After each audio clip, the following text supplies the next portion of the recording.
Prison allemande de Dijon. Soit Léon, condamné à mort le 28 juin 1942 pour avoir donné à Dupont un revolver 6,35. Mais je serai vengé et la France sera libérée.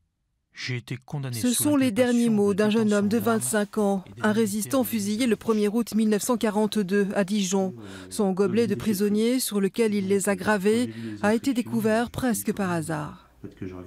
C'est mon frère qui travaillait dans une entreprise, il vidait les appartements, enfin je ne sais pas ce qu'il faisait exactement, enfin bon peu importe. Et puis ce gobelet était destiné à disparaître dans une déchetterie, et puis bon, il a vu qu'il y avait des inscriptions dessus, il me dit bah tiens, il faudrait que tu regardes s'il y a quelque chose d'intéressant dessus. Donc j'ai mis plusieurs semaines à décoder tout ça, c'est ce que j'ai découvert, c'était fabuleux quoi. Enfin, c'est très émouvant. Oui.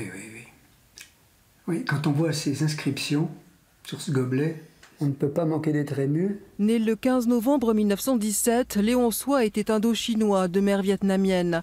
Préparateur en pharmacie, il faisait partie d'un groupe des jeunesses communistes de l'école normale de Dijon, dirigé par Lucien Dupont et démantelé par le redoutable commissaire Marsac de la police française à la suite d'un attentat. Léon Soie est arrêté en novembre 1941.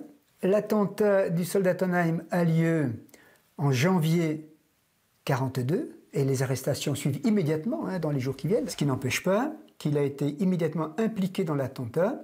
Léon Soie a été condamné à mort par l'autorité allemande dans un simulacre de procès.